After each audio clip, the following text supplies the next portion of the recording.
Hey, it's me, Terry. Welcome to the Mess and the Bliss. Thanks for showing up. So, I wanted to share about my weekend. Thought we'd have a little coffee and have a little chit chat. So, over the weekend, I was able to perform the wedding ceremony for my best friend, Dean, and his fiancee, Leah, who's now Mrs. Nixon. And I wanted to share a few things that I shared with them over the weekend. So, the first one is a poem that I wrote and read at their groom's dinner. So, we'll do that. I sat last night talking of wedding moments to come, eating street tacos, shrimp, and fish. It's beautiful to see him happy. It's soothing to know his heart has finally found its home. The way his eyes tear up as he tells me of his vision of me cutting their separate string bracelets and tying them as one. It feels weird sometimes that someone so inept at making my own knots of love stay tied is the person they chose to tie their knot strong enough that they can clip in and belay each other as they climb this rock of life. Knowing there will be small crevices at times that they must trust to hold their footing. And that sometimes, at the most tiring moments, they must gather the strength they didn't know they even had to pull them to the next cliff. That if one loses footing, the other has a rope to catch them before the fall becomes fatal. And there will be times when it feels like only sweat and tears, then you look up and the view of the journey takes your breath away.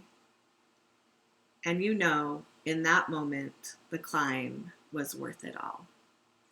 Written August 21st, 2020. I also shared a wedding poem, and now I lost my way. So I shared these words before, and then I shared a wedding poem at the ceremony. That's actually a wedding poem that I wrote for my daughter, but I share it as a wedding poem, so for other people now. So over 6 months ago, Dean asked me to go to lunch. As we ate, he said he had a question to ask me. I felt flattered when he asked, "Will you marry me?" I said, "Don't you already have a fiance?" Then I felt awkward when he said, "Will you marry me and Leah?" I said, "Is Leah good with that? I mean, it's Utah." Dean has been my best friend for close to 25 years. We have witnessed each other's lives through the hardest and most joyous times. We have seen the light in the other at the times darkness was all we felt. We have lit up at the triumphs of each other. There is never a question where loyalty lies with us.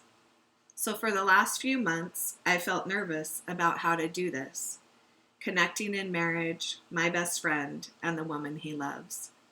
Today I feel honored and humbled that I get to witness their love up close and be a part of them taking their next step into forever.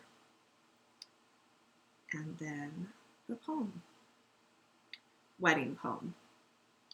I take you this day. Every moment of our lives has led us here, looking into each other's eyes, vowing our love to each other.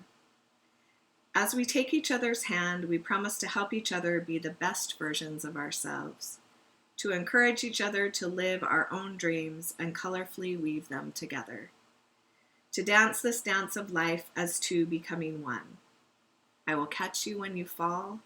I will remind you of your light when you feel surrounded with darkness. I will be your biggest supporter and watch you soar with pride in my eyes. There will be times when we wonder if it's all worth it, but I promise to hold on until we remember what brought us to this day. Through the ups and downs, I will remember this moment right now as I look deep into your eyes and feel your soul touch mine. I take you this day. Happy wedding, Nixons. Thanks for letting me be a part of it. It was a glorious weekend, and thanks so much. Love you. Happy day.